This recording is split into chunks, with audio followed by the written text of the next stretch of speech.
Welcome to Your Yes-Filled Life. I'm your host, Brenda Winkle, educator, healer, speaker, guide, and fierce advocate for your yes. I help sensitive and successful men and women find, reclaim, and live from their full embodied yes. Through empowering you to understand your energetic hygiene, establish healthy boundaries, and heal your nervous system, you'll be able to create your yes-filled life and move through your days with more freedom, more ease, and more joy. You'll hear inspiring stories of people who found their full-bodied yes, thought leaders who pursued their own dreams and are living life on their terms, and learn new ways to find the courage, joy, ease, and freedom to more fully step into your yes-filled life. Say no to the good so you can say yes to the great. Join me on this journey to discover your yes-filled life. Whether you're looking to break free from the golden handcuffs, start a new business, find your dream job, or simply live with more intention and mindfulness, I've got you covered. Let's explore the possibilities together and make your dreams a reality. Ready? Let's do this. Let's get you to your yes-filled life. Hello, and welcome back to Your Yes-Filled Life. I'm your host, Brenda Winkle. Today on the podcast, we have my friend, Tanmeet Sethi. Tanmeet is a board-certified integrative family medicine physician and clinical associate professor at the University of Washington School of Medicine. She's spent the past 25 years working on the front lines of the most marginalized communities, as well as globally with the victims of school shootings, survivors of hurricanes, citizens impacted by police violence, and psychologists in Ukraine under attack. Tanmeet has created entire integrative medicine programs from the ground up, including the first ever fellowship in Washington state. Her expertise is widely recognized in both local and national work, which includes leading programs on healing from trauma, thought-provoking presentations to both medical and non-medical organizations, and multiple articles and textbook chapters on integrative medicine. She has given a TEDx talk and TEDx Seattle, and has recently published a book called Joy is My Justice. Breathe in the power of intuition. Unlock your inner wisdom with breath work. What would it be like to stop overthinking? What would your life look like if you felt clarity and ease?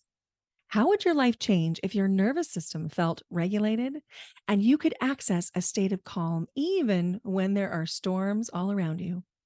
Get ready to unlock the incredible power of your intuition and connect with your inner wisdom on a deeper level and access a deeper sense of calm. You are invited to join a transformative journey with an exclusive PDF guide and video series designed to amplify your success and well-being in this free 4-part video series, Breathwork to Strengthen and Trust Your Intuition. This valuable free resource is designed specifically for high achievers and successful people just like you who are committed to personal and professional growth, aligning with your desires and embracing your own wisdom within. You get to watch at your own pace when you get instant access to the entire series. Created for high achievers on the go, each video is less than 15 minutes. You'll also have access to a PDF guide with various breathwork patterns so that you can take breathwork with you anywhere.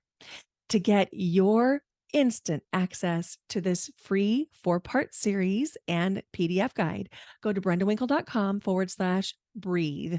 That's brendawinkle.com/BREATHE. Let's just dive right into this conversation with Tanmeet Sethi. Hello, Tanmeet. Hi, Brenda. I'm so excited for this. Oh my gosh, I'm so excited. I literally have goosebumps all over my body. I was just telling you before we even hit record, I just adore you and the work that you're doing, and I'm so excited for this conversation. Oh, that really means a lot to me. Oh, thank you. So we met in New York City at the Media Genius retreat, and Yes. I had the pleasure of hearing about the work that you do and why you do the work that you do. And I would love for us just to kick the ball off by beginning with some of that background for our listeners so that as we dig into the conversation, there's some context. Would that be okay with you? Yeah, that sounds great. So, Brenda, you know some of this, but I'll let your listeners in on my story, which is that, I was 9 months pregnant with my third child, and really on top of the world when I received what was a death sentence for my second, which was a diagnosis of Duchenne muscular dystrophy, which is an ALS-like disease in children, in young boys. And, Brenda, it really rocked my world. And I'm an activist. I'm an integrative physician and activist. I've been fighting on the front lines, in the courtrooms, on the streets, in the exam rooms for decades. And when something's wrong or unfair, I fight back. Mm-hmm. And there was nothing left to fight for. And even the physician who gave us the diagnosis said, "I'm sorry, there's nothing we can do." Mm. And, it was a moment of reckoning. It was one of those before and afters in your life where you think, how am I going to thrive? How am I going to find joy authentically? Mm-hmm. And, you know, I knew I could cognitively muscle through, but that didn't feel like a life I wanted to live. Mm-hmm. And so it was really a culmination in that moment of all the work I've been doing with my patients and with myself. I had already been working on so much in terms of inner work, mind body medicine work, and thankfully. And it really came together to tell me that, it felt like nothing to fight for, but I fought for myself and my joy and my own family's joy. And really now that has become my most potent medicine. And so I'm an integrative and psychedelic medicine physician. And really my whole mission is to shift consciousness and really to guide others to their joy because everyone's path is different. And so that's really how I came to this work through my whole career, but really how it's kind of, I would say, coalesced in a very potent way over the last couple of decades. Mm. Mm.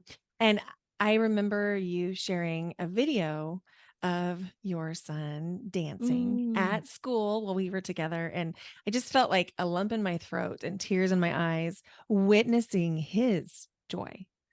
Oh, thank you for reminding me of that. Yes.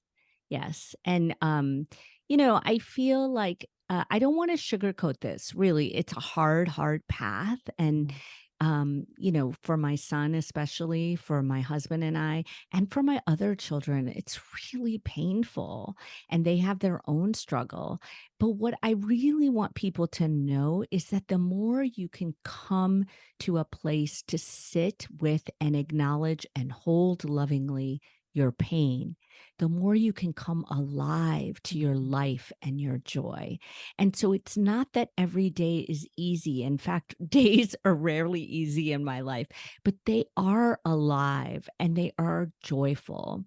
And so I really think that's the difference that, I hope people can hear. I love that you said that because there is this really prevalent belief that everything has to be going smoothly for me to access joy. And I challenge that. I don't believe that's true at all. And you are living proof that it's not true. In fact, you have a book that just came Mm. out in May of 2023. Do you want to tell us about that book? Yeah. So that book, it's called Joy is My Justice. And it really is the culmination of all of this work. It's really a mix of inspiring stories of patients and individuals in my trauma groups around the world, my own story sprinkled through with potent inquiry and self-guiding exercises, and then translatable neuroscience to show that this path to joy is actually one that is accessible to all of us. I Mhm. really challenge in the book this whitewashed wellness industry's delivery of well-being, that it's never really differentiated between happiness and joy. And we're made to feel broken, that if we can't feel better, we're not good enough at getting better. Mm. And the truth is, most of us have and not just me, most of us have life constructs that are not happy. And yet there are ways to access joy and reclaim safety, ease, and power in your body where it matters most. And I know you know all about the importance of embodiment and really coming back into your body, because the truth is, we hold all our trauma in our body. We all know that now, thankfully. But that's also, Brenda, where it heals. Mm-hmm. Absolutely. I love that you said that. And yes, I'm drinking the Kool-Aid on embodiment and healing what's in the body. If we try and do it only on the cognitive or the mental level, there's a cap at which we can't go any further. And so I love the embodiment. And I'm super curious about your expertise in the psychedelics. Can you tell us more about that? Yeah. So psychedelic medicine is really, I've moved into that in the last few years. And, I've been practicing for 25 years as a primary care physician and integrative physician. And really, psychedelic medicine is really full circle for me. It feels like the coming together of all my integrative plant work, my spiritual work, my work with the body and with trauma around the world, my really complex mental health population that I've been caring for, and social justice, all wrapped up, because there's so much justice to be had in the coming of this psychedelic movement in the medical world, where really, for me, it is really foundationally about equity and reciprocity, about where we learned about these plants and where we know this wisdom. And so, it's been a beautiful part of my journey. I am now practicing with patients with ketamine is the legal. You're in Oregon, so it's Mm-hmm. changed there. Mm-hmm. But for us, it's just ketamine still. But ketamine is a potent, beautiful medicine, and I'm really astonished by it. And then I researched psilocybin at the University of Washington, so I work with psilocybin extensively, and I've been certified in MDMA and all of the plant medicine. So, it's a beautiful reclaiming of what was ours and taken away. Mm-hmm. I love that you said that. And just to bring our conversation kind of full circle, you talked about the whitewashed mental wellness. And I would like to just pull a thread on that and say, we're not talking in generic terms about whitewashing. We're talking about sort of the erasing of our cultural wisdom that has existed for thousands of years as we have really colonized the United States and parts of the world too. And so pulling on that thread, just tugging it, I want to be really overt in saying that this is the right way to do it, where we give honor to the wisdom and the traditions that the plant medicine has come from. And so thank you for saying that. Yeah, thank you for reclaiming that again for everyone. Thank you. You're welcome. I have a question. I hear and see on social media people that sometimes they call it microdosing, and they're Mhm. doing different kinds of psychedelic experiences on their own. Is that, from your physician's point of view, someone who really understands the science, is that a safe practice, or what would you recommend? Yeah, this is where we're getting into a lot of muddy waters, right? I think it's generally very safe. What I would say though is there's some people for which even microdosing is not safe, and so I would encourage everyone, if you feel comfortable and your physician is well educated enough, to really talk to them about it. If they're not, then I would really do a little work online to dig into who has that wisdom and who you can learn from. But in general, Brenda, it's really safe. It's just if you have a heart condition, if you have any history of psychosis or mania, or in your family, I would be cautious. I would just make sure you talk to your medical team. I love that. So you do something really special with working with our refugee communities in Washington. Can you talk more about that? Yeah. So my last 25 years of practice has been really in the most marginalized, underserved communities of Seattle. And, that has been it is still my focus. And so now I am moved away from primary care, but that is never going to lose my focus. So even though I've moved out of primary care and I'm moving into my own practice, I am I've started a 501(c)(3), and I'm allotting fees from my practice to fund low cost psychedelic care for Black and Indigenous communities, the communities that I feel really have given us this wisdom and also need the access the most. And so the thread of taking care of those who are the most vulnerable has been part of my career since the beginning, and it will never leave as my focus. I love that so much. When I was an educator, I worked predominantly in Title I schools, Mhm. and the bulk of that time was spent in refugee sites, working with refugee children. And it was some of my favorite experiences because there is such a richness of wisdom and just heart centeredness. And I have such adoration and affection and genuine love for our refugee communities.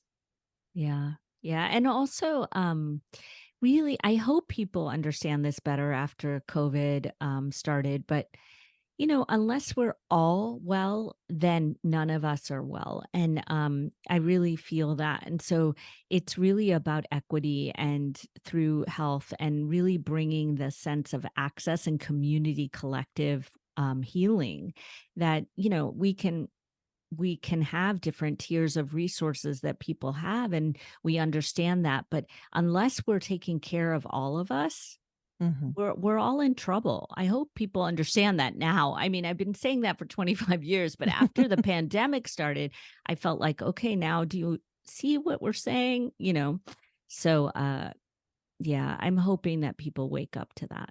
I hope so too. I definitely hope so too, because we're really only as strong as our weakest link. And so it's on all of us to strengthen Yes. those Yeah. those links that need some additional support. Yes, exactly. Yes. Yeah. Oh my gosh. So much good stuff. I mean, my brain is literally racing right now with all of the things. I wanted to take a little side diversion and we'll come back, but I wanted to thank you for something because when we were Mm. together at Media Genius, you were talking about something called flat butt disease.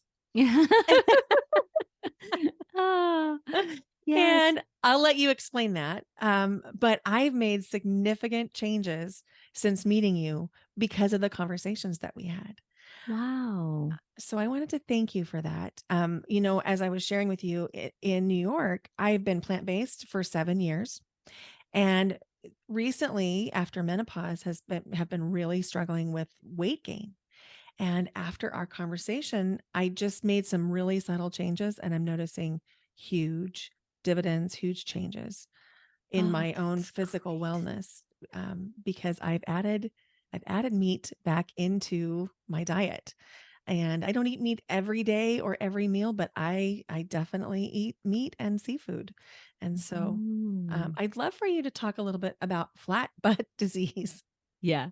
I mean, it's not a real disease, people, but I mean, the name, but we were kind of joking around about how to, open people's ears to this. And I think, that's what Brenda, you're referring to. Really what I was talking about was sarcopenia is the real medical name of what's really called muscle wasting. And the truth is that we start losing muscle from the age of 20, but 30 especially on. And we really are needing to understand that muscle is our organ of longevity. Without muscle, we are actually not only functionally age quicker because we can't get up, we can't lift things, we can't, do the daily functions that we need to. Muscle is actually the organ in which our insulin is most active, in which our mitochondria are most active, and our energy centers. And so, if we do not maintain as much as we can our lean muscle mass, we actually age more quickly, and we have more morbidity.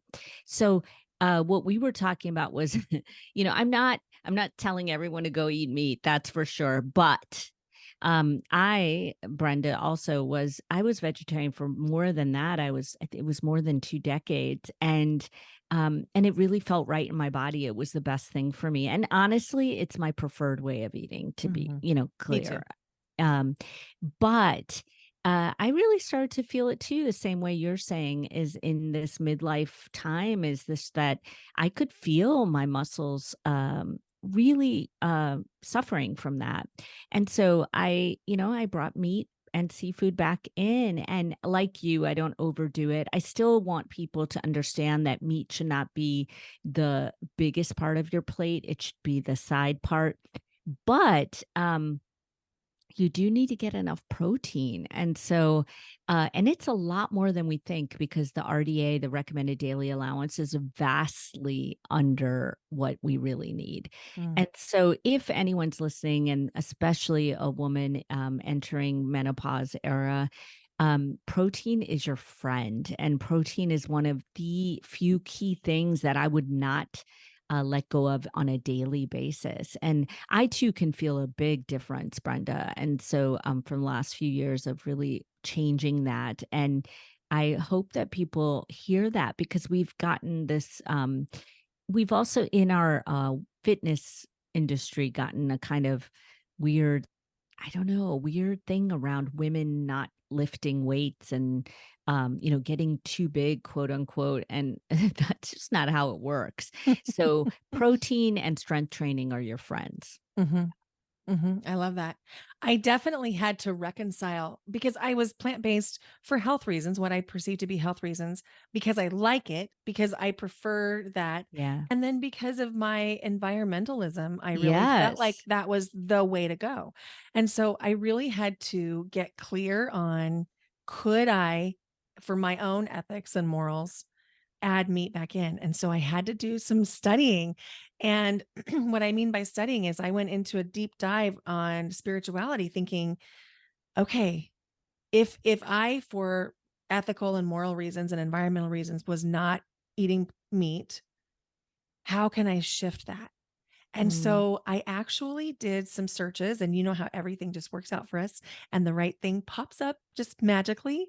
This Abraham Hicks video just jumped into my YouTube, and it was answering this exact question. You can, I mean, it's just amazing. And so the answer was, we all, every living being on the planet, whether we're humans or dogs or chickens or cows or anything, we all have come into this incarnation by choice.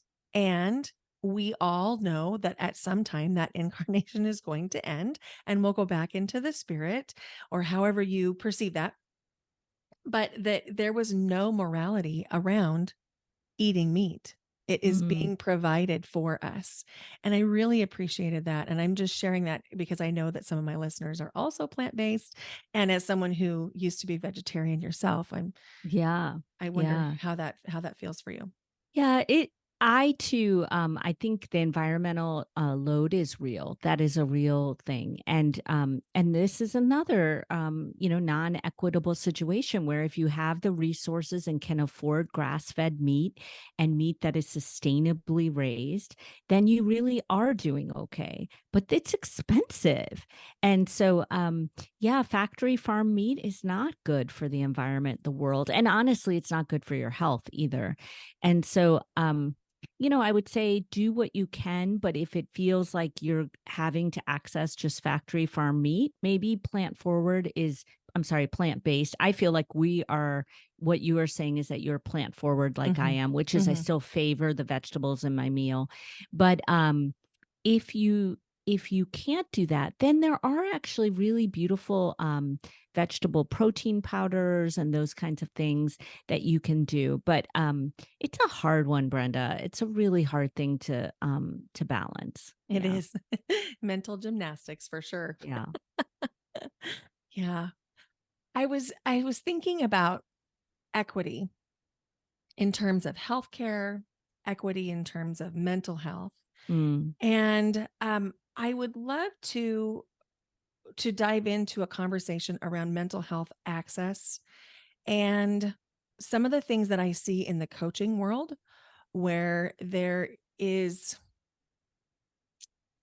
I'm just going to call it like I see it, Yeah, do where it. there is a lack of responsibility. In fact, I think there's a recklessness in the coaching community where sometimes people can invite conversation that is really a mental health conversation, and the person inviting the conversation does not have the skills or knowledge or capacity to hold for the actual mental health of the person that they're working with. And I was wondering how you feel about all that, and if you have any advice or ways that we could approach it differently. Yeah. This is a big one. We could do a whole podcast episode on this, right? But Mhm. I feel concerned for a couple of reasons. One is that just what you're saying. I think there are people who are not skilled in mental health. And then two is that there's a lot of bias and privilege in the coaching industry. And so people will voice things that are challenges of oppression and systems in power. And then they're told to think themselves out of that or to, hack themselves to a better mindset. Mhm. And I think that's harmful. I Mhm. really do. And it's also just inconsiderate also, but it's harmful. Mhm. And I think there really needs to be a revolution in the coaching industry of waking up to privilege and waking up to, when do I need to send someone to a mental health provider? I think that's a huge thing, though. We're needing to then revamp, or maybe not revamp, but supplement in a big way coaching certifications and education. um, I think it's such a big topic. But the one that I think is more easily, well, not easily, but more simply fixable is to have more training in anti-racism in the coaching industry. I really would love to see that. I would love, and maybe it's happening, Brenda, maybe but I don't see it. I see it in a couple of pockets. There are some people who are really well spoken that are coming out and sharing information with the coaching industry about kind of an anti-racist, but also about the privilege Mhm. that that some coaches have and the lens through which they're viewing the people that they're working with. And just to unpack for listeners, privilege is not a judgment. There's no Mhm. judgment against having privilege, but there is a certain responsibility that comes with having privilege. And no matter who we are or what our situation is, we all come in with a lens through which we view the world. Mhm. And if we have had privilege, that's the lens with which we view the world. So we would want to try to broaden our lens by having a greater empathy and compassion, by learning about other people and what other Yes. people might go through and what they might feel like. And to your point about systems that are oppressive, I mean, I, we definitely live in an oppressive society. It is a racist society. It's a white supremacist society. And I feel really strongly about calling that out so that we can know what we're dealing with. Because if we don't call it out, then we start to think there's something wrong with us. Yes. Yes. And I mean, and just to come full circle, this is why I talk about joy as an equity principle, because the even aside from the coaching industry, even the mental health conversation is actually, I think, doing us harm in that way of what we were talking about in the beginning, which is that when we do not distinguish happiness from joy, and we try only to offer, hacks to feel better, and the idea that you have to be quote unquote resilient enough to think yourself out of whatever situation you're in, we're doing more harm. We're making people feel more powerless than they even did from the oppression or the trauma to begin with. Agreed. I totally agree. So, witnessing you in your joy, and I've seen you access it a few different times, and it is just like light up the room kind of joy. What are some of the things that you have embedded in your day to feel joy? I love this question. Now, I want people to know that when I say all these things, it can sound overwhelming to people. I really, I think when we're starting on any new path or trying to amplify a path, it can feel like all the things to do. Mhm. And what I would preface all this with is it never feels like work for me anymore. It feels so, as you said, embedded and integrated into my day. So I don't feel like these are things I have to remind myself to do. The times I have to remind myself are when I am feeling myself slump down, and feeling myself in the darkness. And then I let myself be there. But then I remind myself, have you taken a walk, Tanmeet? Have you moved your body today? That kind of thing. But in general, on a regular day, I start from the moment I wake up. I literally, Brenda, from the moment my feet strike the earth, I feel just that moment, that second of gratitude that I'm here for another day. Mhm. When I take my morning, now it's not caffeinated coffee. I'm off coffee. So when I take my decaf coffee, I actually do some mindfulness and then sit down and hold the warmth of the mug and drink that and spend some time with my breath, Mm. and my breath is a gateway. I know you know this. My breath is really my gateway to my body. And I honor that. And as you know, and I'm sure your listeners know from listening to you, but breath in most languages means life force and Mhm. spirit. It's literally not just how we stay alive, it is how we feel alive.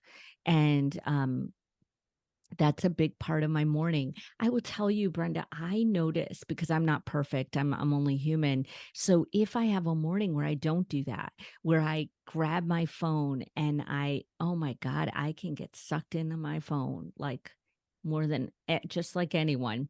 And Mhm. I can feel the difference in my morning. I'm more frenetic, I'm more reactive. And so I really feel it now. I make sure to move my body every day. And even if it's not quote unquote exercise, I actually just make sure I take a walk every day. That is a big non negotiable for me. And luckily I can walk, but I walk and my son will roll next to me. There are many ways to access movement, but Mhm. and gratitude is a huge part of my day. Huge part of my day. And so really having gratitude and awe and wonder for the world around me. The fact that hot water comes out of the faucet and that that we're having this podcast conversation. I Mhm. mean, life is really beautiful and it's also brutal. So when it's brutal, I sometimes my gratitude, Brenda, is just that I'm feeling all of it because sometimes it feels so brutal that I think, oh, really? Mhm. Again? And Mhm. then I have a moment of, I haven't lost if I'm still feeling all of it. I haven't lost my power. I haven't lost my humanity. So, when I feel gratitude, it's not because I should, it's not because I'm supposed to, it's because I deserve to. And Mm. it's because it's a way to reclaim my power in my body. Oh my gosh, I really love that. Like, oh my gosh, I love it so much. It is reclaiming power in our own bodies, and we all can do that. We all have access to breath. Whether it doesn't matter where we live, we can take time to breathe. And I wanted to just echo what you said. I notice a difference in myself too. If I and I would say 98% of the time I'm really disciplined and I start with a meditation before I even hit the ground. I start with the Mm. meditation. That 2% of the time when I'm either out of routine or something happens or I'm traveling or the schedule's weird and I don't, I feel it the rest of the day. Yeah. And I'm reactive and I can be short tempered. And people say that I'm mellow and very calming. Not if I haven't had my meditation. I just find that hard to believe. I haven't seen that. That's good. That's good. Most of the time I'm fairly mellow, but every once in a while I can get fired up. Yeah. Um, I've also noticed that my own, like keeping my own promise to myself is different on how much based on how much time I'm spending on my phone. In other words, I can keep promises to myself to move my body, to eat healthy food, to do the things that I really know will move the needle for me, either in my family or my friendships or my business, if I'm not on my phone. And when I'm on my phone, all bets are off. It's the strangest thing. I know. I'm with you. I'm with you. Mm, mm.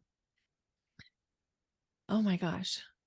So, bringing it back to our opening conversation, talking about how you learned to reclaim joy for this from Yeah. this experience with your son, and learning to live with everything as it is.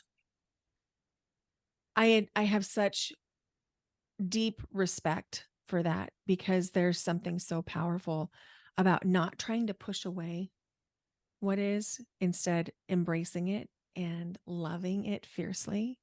Mm. And I really, really see that in you. Yeah.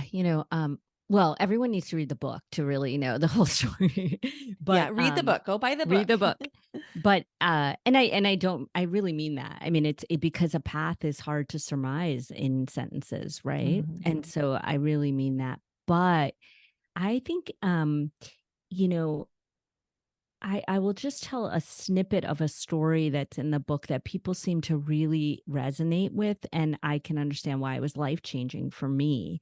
And like I said, there's stories of so many people, but there are a few of mine as well. And this one was mine. And I was actually it was only a year after my son was diagnosed. And I was, still in quite a spiritual crisis, right? And I was in the process of getting my full certification in the work I do in trauma and mind body medicine. And, um, it's a gift how those things work out, that's what you're studying. And Mhm.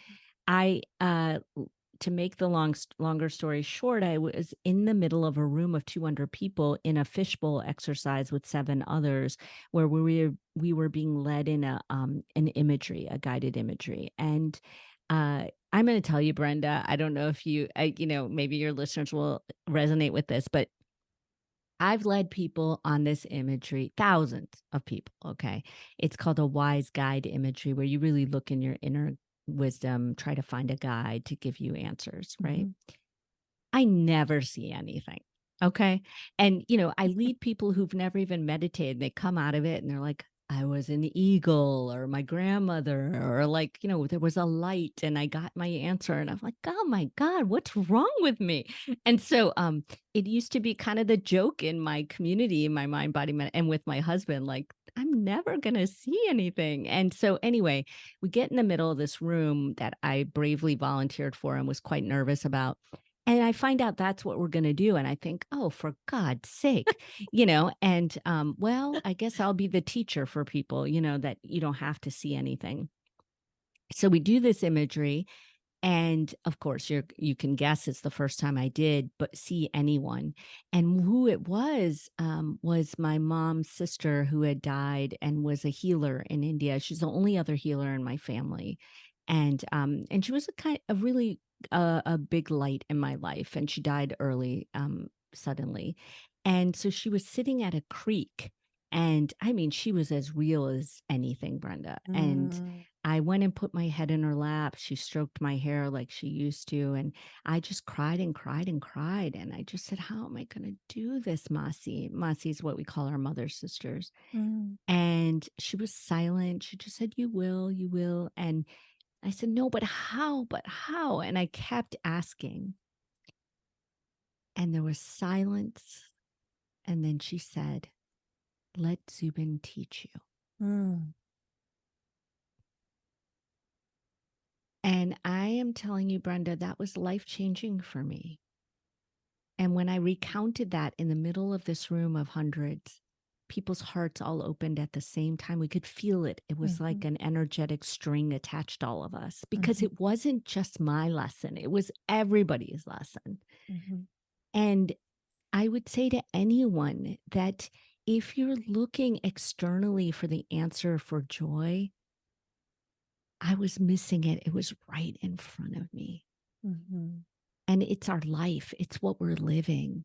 It's the challenges. It's the triumphs. It's the beauty and the brutality. And that was a big moment for me. And I would want everyone to find their own teacher, their own life. Yeah. I have tears. Thank you for sharing that story. That it's really moving, really beautiful. And it's particularly moving because I've witnessed you lean into letting Zubin be your teacher. And it's so impactful and so relatable. And like you said, heart opening when we realize that, like people were saying to you, how can you, or how you were saying, how can you do this? How Right. could you do this? And then there's this recognition that happens, that we can either do this and it can be hard, and it is going to be hard in a sense anyway, or we can do this and embrace every part of it and let it teach us. Yes. And Yes. I just love that. Yes. And I think, for anyone who's sitting in the muck and just thinking like, this is so hard, I can't do what you're saying. I mean, I don't want to face it more than I already feel it, right? What I would say is that this is hard until it's not, by the way, but it's hard, but it's no harder than living a life of struggle and pain. It's not as hard as that. And so, leaning into this will be the way that you find your bliss. And I would say, actually, if you're sitting there saying, how could she do that? First of all, I'm only human. And how could I do that? That you are at the threshold of your joy. If you are asking yourself, how can I do that? Then you're already at the gateway. Yes. And all you need to do is step in. And I would say step in lightly and gently every day. Feel it. When I'm feeling constriction in my chest, what is that? When I'm crying, can I just sit with that and notice that I'm only human? Give myself a moment of compassion that I'm suffering, and on and on. I talk about it much more extensively in the book, but this is not a path that I'm not a superhero, but I am a human who decided to take a super path, and I would invite everyone on that path, because it is way better on this path. Yeah. Because I did not want to live that life, Brenda.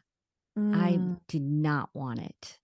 And so I am just like anyone else listening. I really wanted to run the hell away. That resonates for me in my situation, being a single mom living in a domestic violence shelter when she was 5, for a brief period of time. I did not want that. I would not have picked that. That was not something that I, wished for as a little girl, that everything would end up in that way. But you do have a choice of, are you going to choose the suffering, the story around the pain, or are you going to use the pain to transmute it into something different, to a purpose or joy or exactly. Yeah. And I would even go one step further. I would say it's not only the alchemy that you're speaking of, which is so important.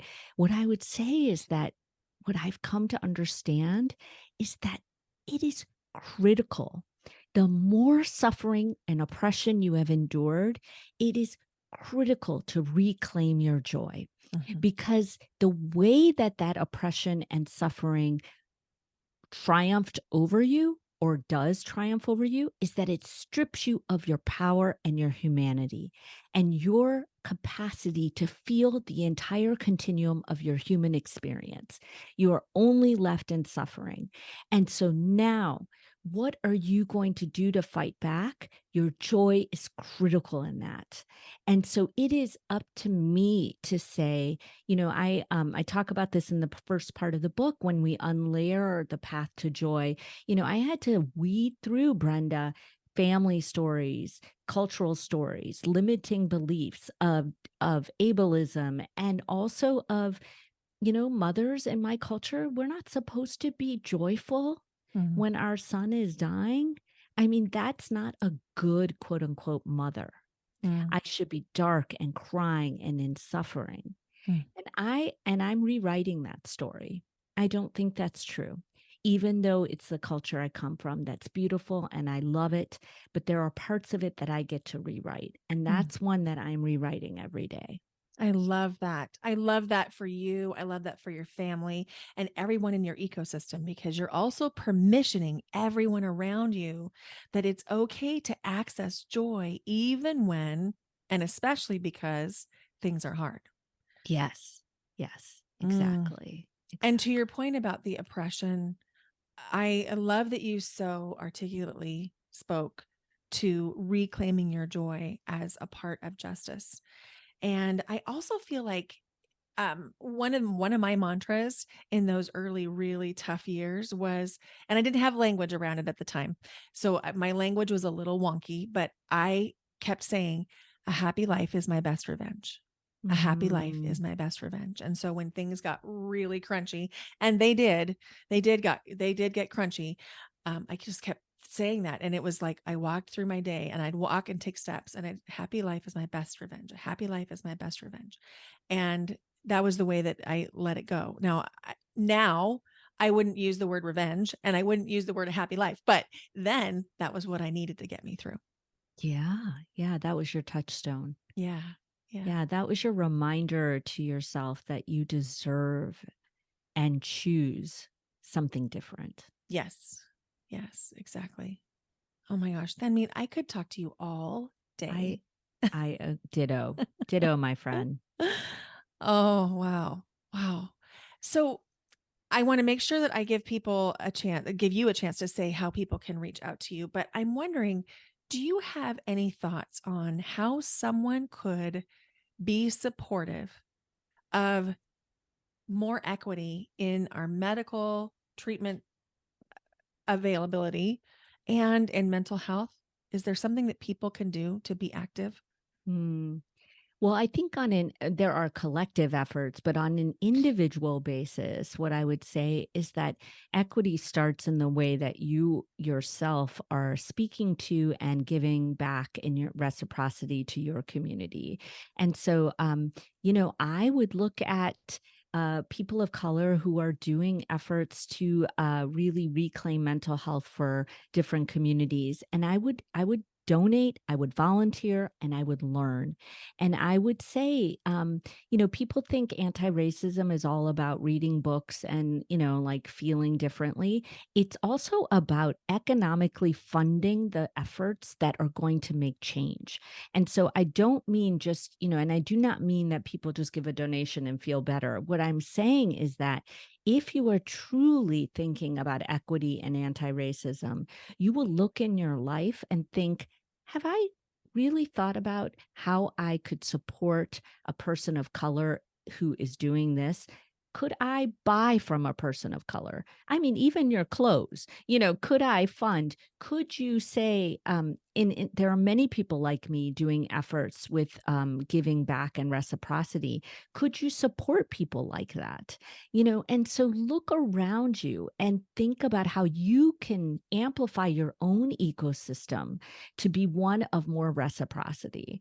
I think that it really makes a difference. Are you tipping enough to your person of color Uber driver? Like I mean it really. How Yes. can we say that we are giving back in all the ways that we can? It's not just about writing a check once a year to an organization. It's about amplifying your own environment. I love that you said that. It's so important. And when I think about tipping, in the United States, there's definitely this hierarchy of payment. And the people that we tip in the United States are the people earning the lowest hourly wage. Yes. And so it's really critical to make sure that we're tipping enough for those communities and any of those service workers, because the hourly wage is not the same as in other careers that are not being tipped. Exactly. I love that you said that. Something just popped into my mind and then it flew right back out. If it comes back, I'll say something, but it was, Okay. I don't know. Something was like almost right there and then it flew away.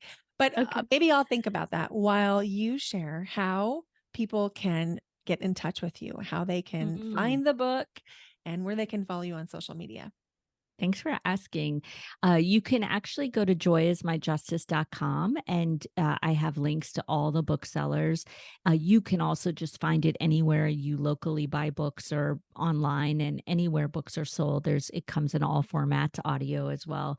And you can find me. I have a weekly email that I do. You could sign up for on my website. That's again, joyismyjustice.com will get you to all of that.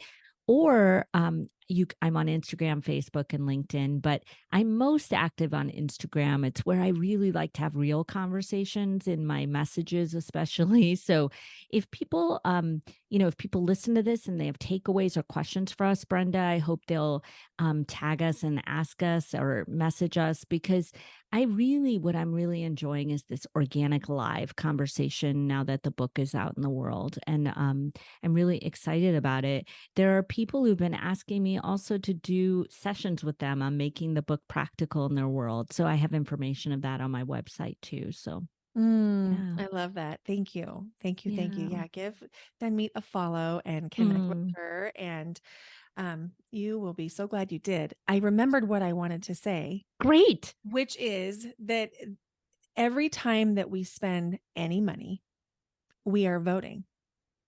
We are voting for whatever is behind that company. And so it pays to research the company to make sure that that's somebody you actually want to support, to make sure that their mission is something you want to be furthering. And I like to think about every purchase I make as being a way that I'm voting for the world I want to live in. I love that. Yes. Love that. Thank you so much for being here today, Tanmeet. I have just a few questions for fun before we close, but I would love to know, what is one thing you did or didn't do to find your yes-filled life? I think that the really big thing that I did was flip a question. And that was, in the inevitable why me of the struggle. My husband and I flipped it to why not me? Why not us? Why not us to live this life with joy and teach our children? And also, why not us? We're only human. No one deserves suffering or has it because they're bad. So that really flipped things for me. Oh, I love that. I love that. Thank you. Yeah. So my first question, you kind of already answered, but what's in your morning mug? It's decaf coffee. I love the smell of coffee, but I'm not good with caffeine. Yeah. Yeah. I have started to play around with decaf coffee after if I have one cup, I'm good. Beyond that, I start to feel a little bit, I don't think jittery is the word, or maybe it is the word. Maybe that's the perfect word, but just, it can ramp me up. Yeah, me too. And it's just kind of an on edge kind of feeling that I get. And so I'm already energetic enough. I don't need that. So someday we need to come back together and talk about regulating our nervous system, because that's one of my passions. But yeah, let's do it. Let's have you back on the podcast and we'll talk all about regulating the nervous system. That sounds amazing. So my second question is there a song that you listen to that every time you hear it, you're like, yes, I could do anything? Yeah, but no one would know it. It's on my I have a playlist for my book, Brenda. I don't know if you knew that. Oh, I didn't. Yeah, it's on my website at that link. It's one of the bonuses, but you can just link to it on Spotify. And it is a Bollywood song, and it's called Fevicol Se, and it's on my playlist. So if you turn on Bhangra or Bollywood, I can, I swear to you, I think I can do anything, like I anything. love Bollywood. I Oh, love you have to listen to Bollywood. my playlist. There's a few on there. Yeah. Okay, amazing. That's so cool. Is there a podcast that you listen to that and enjoy? Gosh, I listen to so many. I actually it depends on my mood. I have all these integrative health podcasts that I love, but sometimes I'm like, "Oh, I want something different." So I really love have you ever heard Life Kit? Yeah, I yeah. love that. It's just like quick episodes of I don't listen to every single one because they're not always relevant, but you know, um, they're just quick and so applicable. Like, what to do if you have a fear of flying, how to be a better swimmer, or those were some of the recent ones. And I love learning, all kinds of things. But I listen to so many. Another one I love is On Being by Krista Tippett, Mm. and but it's quite soulful, and I love The Healing Catalyst, which is by actually a sister friend of mine who is a physician turned Ayurvedic healer. Oh, amazing. I'm gonna have to check out some of those that I Yeah, I haven't I haven't listened to yet. I love that. yeah. Who inspires you? Mm. You know, I I could say all my children, but I today am gonna say my husband. He's a gem. My husband's a gem.